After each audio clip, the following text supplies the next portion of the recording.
నమస్తే, welcome to great Andhra. మనతో పాటు ఉన్నారు సీనియర్ పొలిటికల్ అనలిస్ట్ జిఆర్ మహర్షి గారు. నమస్తే సార్. నమస్తే అమ్మా. సార్, చంద్రబాబు నాయుడు గారితో రైతులు సమావేశమయ్యారు.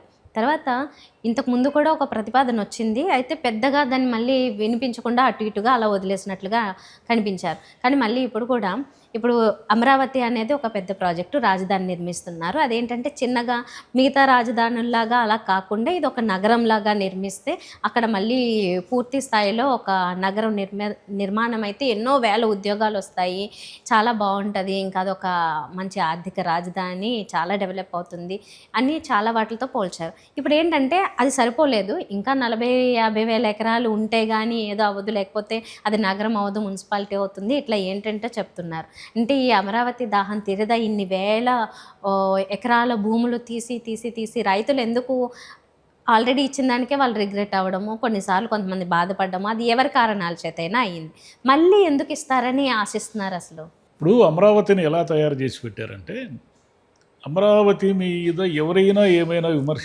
చేసినా, ఏదైనా కొంచెం అంటే ఒక సహేతుకంగా లాజికల్గా ఏదైనా ప్రశ్న అడిగినా కూడా వీళ్ళు అభివృద్ధి నిరోధకులు, వీళ్ళకి అమరావతి విధ్వంసకులు, వీళ్ళు వైసీపీ బ్యాచ్, వీళ్ళు అది ఇది అనేది ఒక అటాక్ చేయడం అనేది నేర్చుకున్నారు. ఇప్పుడు అమరావతి మీద మీరు చెప్తున్న వాటి మీదే మీకు స్పష్టత లేదు.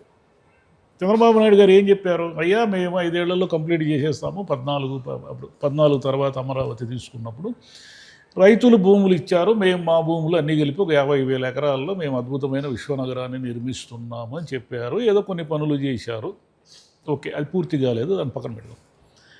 మీరు అప్పుడే లేదు 50,000 ఎకరాలు సరిపోవు, మా ప్లాను మా విజను వేరే ఉంది, మేము కనీసం 1,00,000 ఎకరాలైనా సమీకరించకపోతే ఈ అమరావతి మేము మా విజన్ క్లియర్ కాదు అని ఆ రోజు అనాల్సి ఇప్పుడు. ఆ రోజు ఎందుకని లేదు? ఆ రోజు అనకుండా ఇప్పుడున్న 50,000 ఎకరాలతో అది మున్సిపాలిటీగా మారుతుంది అంటున్నారు, మీరే అంటున్నారు, అది వేరే ఎవరు అనింది కాదు. చంద్రబాబు నాయుడు గారు నిన్న జరిగిన మీటింగ్లో ఏమన్నారంటే, అది ఇప్పుడున్న భూమితో మనది కేవలం అది మున్సిపాలిటీ అవుతుందో తప్ప మహానగరం మనం చేయలేము, కాబట్టి రైతులు సిద్ధపడండి సమీకరణకి. అంటే రైతులు దగ్గర భూమి సమీకరించాలి అని కొంచెం 3-4 నెలలుగా జరుగుతూ ఉంది, రకరకాల కారణాలతో అది ఆగిపోయింది. ఏదో పవన్ కళ్యాణ్ గారు జోక్యం చేసుకున్నారు, వద్దన్నారు, రైతులు కూడా ఇష్టంగా లేరు, ఇలా రకరకాల కథనాలు వచ్చాయి. అసలు వాస్తవము రైతులు పెద్దగా ఆసక్తిగా లేరు అనే దాంట్లో కూడా వాస్తవం ఉంది. ఎందుకంటే వీళ్ళు ఆల్రెడీ భూములు ఇచ్చి 10 ఏళ్ళు అయింది, 10 ఏళ్ళుగా భూములు ఉన్న వాళ్ళే ఈరోజు సమస్యలతో బాధపడుతున్నారు. మాకు రిటర్నబుల్ ఫ్లాట్లు లేవు, మమ్మల్ని ఎవరు పట్టించుకోరు, సిఆర్డీఏ అధికారులు ఏమైనా ఎక్కువ అడిగితే చంద్రబాబు గారిని అడుక్కోపోండి అంటున్నారు. ఈ సమస్యలన్నిటినీ మీరు పరిష్కరించండి అంటే నిన్న ఒక మీటింగ్ పెట్టుకున్నారు. ఎందుకు మీటింగ్ పెట్టుకున్నారంటే రైతులంతా కలిసి మళ్ళీ ఏదైనా ఒక నిరసన చేసి, ఈరోజు పెద్ద ప్రోగ్రాం ఉంది కదా, కేంద్ర మంత్రి సీతారామన్ గారితో బ్యాంకుల శంకుస్థాపన ఉంది.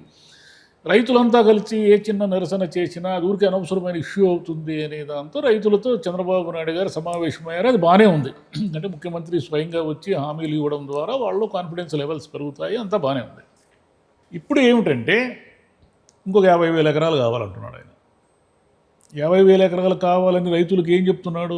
బాబు మీరు రిటర్నబుల్ ప్లాట్లు అమ్ముకోవద్దండి, హైదరాబాద్లో నేను పూర్వము ఎకరా ₹1,00,000 ఉన్నదాన్ని 170 కోట్లకు చేశాను, మీరు అమ్ముకోవద్దండి అంటున్నారు. మీరేమన్నారు? గతంలో రైతులు త్యాగం చేశారు అన్నారు, మీరే అన్నారు. వైసీపీ వాళ్ళు త్యాగం లేదు, ఏమి లేదయా, ఇది రియల్ ఎస్టేటు అని వాళ్ళు అన్నారు. రియల్ ఎస్టేట్ అనగానే అందరూ కలిసి వైసీపీ మీద దాడి చేశారు. రైతుల త్యాగాన్ని మీరు విలువ కట్టడం లేదు, రైతుల త్యాగాన్ని మీరు కించపరుస్తున్నారు, రైతుల ఆత్మగౌరవాన్ని దెబ్బతీస్తున్నారని మీరే అటాక్ చేశారు.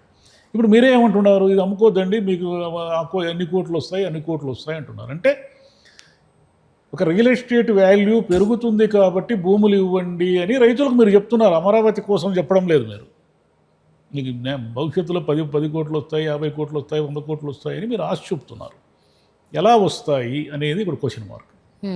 హైదరాబాదులో రావడానికి, అమరావతిలో రావడానికి చాలా తేడా ఉంది. హైదరాబాదు ఆల్రెడీ డెవలప్డ్ సిటీ, ఇప్పుడు అమరావతిని మీరు కడుతున్నారు. ఇప్పుడు మీరు 50,000 ఎకరాలు ఎందుకు? ఇప్పుడు ఉన్న దాంట్లో మీరు చెప్పిన ఇన్ఫ్రాస్ట్రక్చర్ ప్రకారము భవనాలు వస్తాయి, ఏదో అవి ఇవి సంస్థలు వస్తాయి, బ్యాంకులు ఈరోజు బ్యాంకులు శంకుస్థాపన చేస్తున్నారు. 50,000 ఎకరాల్లో మీకు ఒక డిజైనింగ్ ఉంది, బాగానే ఉంది. ఇప్పుడు ఎక్స్ట్రా 50,000 ఎకరాలు దేనికి అడుగుతున్నారు మీరు? అంతర్జాతీయ విమానాశ్రయము, అంతర్జాతీయ రైల్వే స్టేషను, అంతర్జాతీయ క్రీడా మైదానము, ఇలా ఏవేవో పేర్లు చెప్తున్నారు. వీటన్నిటికీ కూడా మాకు ఇంకో 50,000 ఎకరాలు కావాలి ఇప్పుడు ఏమిటిది 1,00,000 ఎకరాల భూమి తీసుకుని ఈ ఉన్న రైతులకే న్యాయం జరక్క వాళ్ళు కుయ్యో ముర్రో అంటుంటే మళ్ళీ కొత్త రైతుల దగ్గర నుంచి భూములు తీసుకొని వీటన్నిటిని ఎలా జస్టిఫికేషన్ చేస్తారు? ఇప్పుడేమో 50,000 ఎకరాల్లో మున్సిపాలిటీకి మించదు అని మీరు అంటున్నారు. రేపు 1,00,000 ఎకరాలు వస్తే ఆ 1,00,000 ఎకరాల యాక్టివిటీస్ ఏమిటి? మీరు అంతర్జాతీయ విమానాశ్రయాలు కడితే విమానాలు వస్తాయా, ఎగురుతాయా? జస్ట్ కామన్ సెన్స్ కదా అది. తిరుపతి అనేది ఒక ప్రపంచవ్యాప్త పుణ్యక్షేత్రం. తిరుపతి అంతర్జాతీయ విమానాశ్రయం అయిపోయింది అన్నట్టుగా 25 ఏళ్ళుగా వింటున్నాను నేను.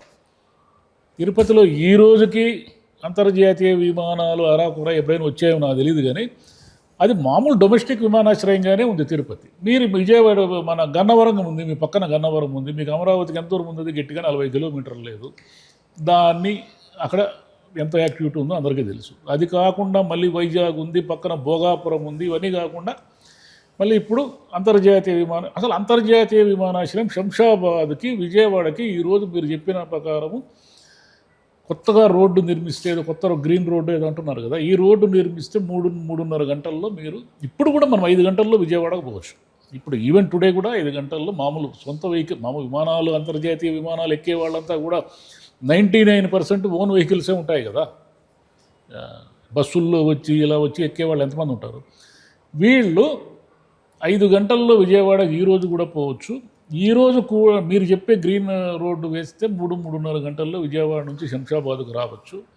ఇంత క్లారిటీ ఉన్నప్పుడు మీరు అమరావతిలో అంతర్జాతీయ విమానాశ్రయాన్ని అన్ని వేల ఎకరాలు భూములు సమీకరించి కట్టాలని ఎందుకు అనుకుంటున్నారు అని, అంటే అమరావతి విశ్వనగరం కాబట్టి అంతర్జాతీయ విమానాశ్రయం ఉండాలి, దాన్ని ఎవరు కాదనరు. కానీ ఇప్పుడు యాక్టివిటీ ఏముంది అక్కడ? క్రీడా మైదానం కడతామంటున్నారు, అదేమిటి రైల్వే స్టేషన్ అనే దానికి కూడా ఏదో అంటున్నారు, కానీ దాంట్లో వాస్తవాలు మనకు తెలియదు. కానీ రైల్వే స్టేషన్ కూడా ఏదో 100-1000 ఎకరాల్లో ఏమో కడతారంటున్నారు. రైల్వే స్టేషన్కి 1000 ఎకరాలు ఎందుకు? దానికి ఒక ప్లాట్ఫారం కావాలి, ఒక రైల్వే స్టేషన్ కావాలి. ఇప్పుడు సికింద్రాబాద్ రైల్వే స్టేషన్ మన చిన్నప్పటి నుంచి కూడా విపరీతమైన famous railway station. Secunderabad railway station ఎన్ని ఎకరాల్లో ఉంది? విజయవాడ రైల్వే స్టేషన్ ఎన్ని ఎకరాల్లో ఉంది? సరే, అది ఇంకా మనం చెప్తే ఇంక మా విజన్ వేరే ఉంది అంటారు. మీ విజన్ వేరే ఉంది, సరే బాగానే ఉంది. కానీ ఇప్పుడు 50,000 ఎకరాలని రైతుల దగ్గర నుంచి తీసుకుని, మీ దగ్గర ప్రభుత్వ భూములు ఏమున్నాయి?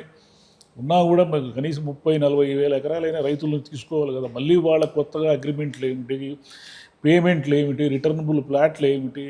ఇప్పుడు ఉన్న వాళ్ళకే మాకు అన్ని గొడవల్లో ఇరుక్కున్నాం, మాకు బ్యాంకు రుణాలు రావు, మేము అమ్ముకోలేము, మేము ఇవన్నీ పరిష్కరించండి బాబోయ్ అని వీళ్ళు అంటున్నారు. ఆల్రెడీ ఇచ్చిన వాళ్ళు, కొత్తగా ఇచ్చేవాళ్ళు మళ్ళీ మీరు సమీకరిస్తున్నారు. కానీ చంద్రబాబు నాయుడు గారు లాట్ ఆఫ్ కన్ఫ్యూజన్ క్రియేట్ చేస్తున్నారు. వాస్తవంగా ఆయనకి ఏం విజన్ ఉందో మనకు తెలియదు. కానీ విశ్వనగరాలు ఎప్పుడూ కూడా జనాభా వల్ల విశ్వనగరాలు ఏర్పడతాయే తప్ప సౌకర్యాల వల్ల ఏర్పడవు. ఉపాధి దొరుకుతుందంటేనే ఒక మనిషి అక్కడికి వస్తాడు తప్ప, మీరు గొప్ప సౌకర్యాలు, మెట్రో తిరుగుతూ ఉంది అమరావతిలో అని చెప్పి ఎవరు జనం రారు. చూడ్డానికి ఏమైనా వస్తారు టూరిస్టులాగా ఏమైనా. ఈ యాక్టివిటీ కొన్ని లక్షల మంది, అంటే కనీసము ఏ లెక్కలు చూసుకున్నా 30-50 లక్షల మంది జనాభా పైన దాటితేనే మీరు చెప్పేవన్నీ వర్కౌట్ అవుతాయి. లేకపోతే విమానాశ్రయం ఉంటుంది కానీ విమానాలు రావు. అది జరగబోయేదని నేను అన్నాను. కానీ చంద్రబాబు నాయుడు గారు ఇప్పుడు వేల కోట్ల రూపాయలు, ఆల్రెడీ 1,00,000 కోట్లకు ఒక ప్రాజెక్ట్ క్రియేట్ చేశారు. ఇది ఉన్న 50,000 ఎకరాలకి ఖర్చు 1,00,000 కోట్లుగా, 90,000 కోట్లు, 1,00,000 కోట్లుగా వీళ్ళు డిజైన్ చేశారు. మళ్ళీ మీరు 50,000 ఎకరాలు తీసుకుంటే ఇంకొక 1,00,000 కోట్లు అవుతుంది. 2,00,000 కోట్ల రూపాయలు అమరావతి నగరం మీద మీరు ఖర్చు పెడితే దాన్ని ఎవరైనా అడుగుతారు కదా, దాన్ని ఎవరు మోయాలి? మీరు అభివృద్ధి అంతా మళ్ళీ ఒకవైపుకే నెడుతున్నారు. ఒకవైపు రైతాంగ ప్రాజెక్టులన్నీ ఆడవాడు మూలబడి ఉన్నాయి. అలేరు నగరి, వెలిగొండ, అటుపోతే ఉత్తరాంధ్రలో కానీ ఎన్నెన్ని లెక్క రైతులకు సంబంధించిన ఏవి వర్కౌట్ కావడం లేదు. రైతులు అసహనంతో ఉన్నారు. రేపొద్దున మళ్ళీ రాయలసీమ నుంచో ఇంగూరు నుంచో ఏమయ్యా మొత్తం డబ్బంతా అటువైపు ఖర్చు పెట్టావు, మా గతి ఏమని అడిగితే ఏం సమాధానం చెప్తారు? అడుగుతారు కదా, న్యాచురల్గానే అడుగుతారు కదా. లేదా మీ పిల్లలందరికీ ఉద్యోగాలు వస్తాయి, ఇక్కడ వచ్చి ఉద్యోగాలు చేయండి అంటే కుదరదు. అది ఉద్యోగం అనేది ఒకసారి మీరు చెప్పే సాఫ్ట్వేర్ కంపెనీలు కానీ వేరే ఏ కంపెనీకైనా కానీ ఈరోజు ఉద్యోగం అనేది ప్రాంతీయత రిజర్వేషన్ కింద లేదు. ఎక్కడి నుంచైనా, భారతదేశంలో నుంచి ఎక్కడి నుంచైనా నిపుణుల్ని తెచ్చుకొని ఉద్యోగాలు ఇస్తారు తప్ప చిన్న చిన్న ఉద్యోగాలు ఇస్తారు, డ్రైవర్లు, తోటమాలులు ఇవి ఇస్తారు. ఇవి ఏడైనా లోకల్ వాళ్ళకే ఇస్తారు. మిగతా అంటే అవి కూడా లోకల్కి లేవు ఇప్పుడు. మీరు ఒకసారి హైదరాబాద్ గమనించండి, మొత్తం నార్త్ ఇండియన్సే ఉన్నారు హైదరాబాద్ నిండా. చిన్న చితక పనులన్నీ నార్త్ ఇండియన్సే చేస్తున్నారు. రేపు మీరు ఇచ్చే ఉద్యోగాలన్నీ కూడా నిపుణుల్ని తెచ్చుకొని భారతదేశం నుంచి ఎక్కడి నుంచి అయినా నిపుణుల్ని తెచ్చుకుంటారే తప్ప ఇక్కడ వాళ్ళకి ఎందుకు ఇస్తారు ఉద్యోగాలు ఎవరైనా? కాబట్టి చాలా చాలా కన్ఫ్యూజన్ ఉంది దీంట్లో. ఆయన ఏమిటంటే ఆయన ఒకటే విజన్, అమరావతి అనేది ఆయన డ్రీమ్ ప్రాజెక్ట్ కాబట్టి ఆయన ఎన్ని లక్షల కోట్లైనా ఖర్చు పెట్టడానికి సిద్ధంగా ఉన్నారు. ఖర్చు పెట్టినా కూడా పర్లేదు, కానీ రిజల్ట్ ఏమిటి? రిజల్ట్ మీరు ఎప్పుడు చూస్తారు? మళ్ళీ భూములు 50,000 ఎకరాల భూములు ఇస్తే కొన్ని వేల మంది రైతులు, వాళ్ళ పరిస్థితి ఏమిటి? వాళ్ళకి మీరు గ్యారంటీ ఇస్తారా? పోనీ 10 ఏళ్లలో అదిగో బాబు నువ్వు ఇచ్చిన ఎకరా భూమికి మేము 30 కోట్లు ఇస్తాము, 10 ఏళ్లలో ఇది విశ్వనగరం అవుతుంది, 170 కోట్లు లెక్కలు కడితే 170 కోట్లు ఎకరా అవుతుంది, కాబట్టి 140 కోట్లు ప్రభుత్వం తీసుకొని 30 కోట్లు మీకు గ్యారంటీగా ఎనిక్కిస్తుంది. పోనీ ఏమైనా హామీ ఇస్తారా? అట్లేం ఉండవు కదా హామీలు. నమ్మకం అంటే భవిష్యత్తులో రేట్లు పెరుగుతాయి అనేది ఒక రియల్ ఎస్టేట్ బిజినెస్ అది. మళ్ళీ అప్పుడు మీరు త్యాగం అనే అంత పెద్ద మాట ఎందుకు వాడారు ఇంతకాలం? మీకు రేట్లు పెరుగుతాయా మాకు భూములు ఇస్తే అని చెప్పాల్సిండ్రి.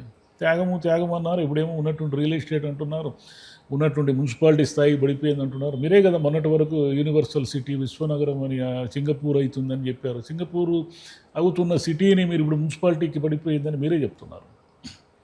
కాబట్టి ఏ మాటకి స్టికాన్ కావడం లేదు. వాళ్ళే కౌంటర్లు ఇచ్చుకొని కొత్త వర్షన్ వినిపిస్తున్నారు. ఏమనంటే మేము ఇన్ని వేల కోట్లతో అభివృద్ధి పనులు చేపట్టాము, ఇది ఓర్వలేని వాళ్ళు ఇష్టమైనట్టు మాడతారని అంటారు. ఓవరాల్గా ఏంటంటే ఇది ఒక రకమైన ఎక్స్ప్లాయిటేషన్లా అనిపిస్తుంది. వెనక్కి రాలేరు, ముందుకు వెళ్ళలేరు, అలా మధ్యలో నిలిపేసినట్లు. ఇప్పుడు ఏంటంటే ఓ 30 రూపాయలు పెట్టినోడికి ఇంకో 30 పెడితే కానీ ఈ 30 వెనక్కి రాదంటే ఆడికి ఎట్లా ఉంటుంది? అలా అయిపోయింది ఇప్పుడు ఆ ప్రాజెక్ట్ అంతా.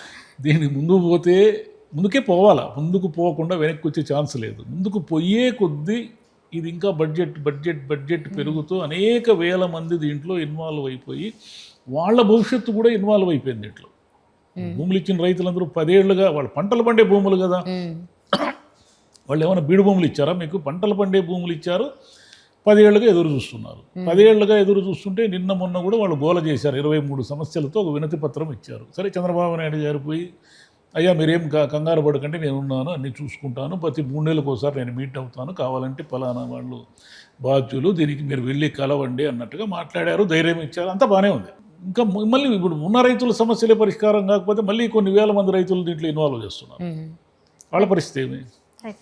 ఓవరాల్గా ఏంటంటే ఈ ప్రాజెక్టు ఆయన చాలా ప్రతిష్టాత్మకంగా తీసుకున్నారు. కొన్ని తరాల వారికి తర్వాత చంద్రబాబు నాయుడు గారు నిర్మించిన మహానగర విధి అని చెప్పుకోవడానికి బాగానే ఉంది, కానీ ఇది ఇలా ముందుకెళ్ళి తర్వాత ప్రభుత్వాలు మారినా కూడా దీన్ని ముందుకు నడిపించగలిగే లాంటి ఒక సిచ్యువేషన్ ఉంటే అంతా ఓకే, కానీ లేదు ఒకరు వచ్చి ఒకరు చేస్తారు, ఇంకొకరు వచ్చి ఇంకోటి చేస్తారు, ఈయనే ఉన్నా కూడా ఇది చేయలేరు, ఇది నిలబెట్టుకోలేని సిచ్యువేషన్ వచ్చిందంటే మాత్రం మొత్తం రాష్ట్ర ప్రజానికం అంతా నష్టపోయే పరిస్థితి అది. ఎందుకంటే అంత పెద్ద స్థాయిలో మనం అందరూ దాని లక్షల కోట్ల రూపాయల అప్పుని మనం మోయాల్సిందే కదా. ఏదో ఒక రూపంలో మనం ప్రభుత్వ ఆస్తులు అమ్ముకోనైనా లేదంటే ట్యాక్సులు భరించనైనా మనం కట్టాల్సిందే కదా. రేపు 28 ఎండ్ నాటికి వీళ్ళు దీన్ని వీళ్ళు చెప్పినవన్నీ కంప్లీట్ చేయకపోతే రేపు ఒకవేళ 29లో మళ్ళీ వైసీపీ వస్తే ఏంది పరిస్థితి? అంటే వైసీపీ వస్తే అమరావతి మునిగిపోతుంది అని ప్రచారం చేసి వైసీపీని రాకుండా చేయడం అనేది కూడా దీంట్లో ఉండొచ్చు వ్యూహము. కానీ అలా ఉండవు ఎన్నికలు ఎప్పుడు కూడా. ఎన్నికలు ప్రజల మైండ్ సెట్ రకరకాలుగా ఉంటుంది, రకరకాలుగా ఆలోచిస్తారు వాళ్ళు. ప్రాక్టికల్గా కాస్త థింక్ చేసి లాజికల్గా కూడా దాన్ని అప్లై చేస్తూ ముందుకెళ్తే అందరికీ సంతోషం. Thank you sir. Thank you.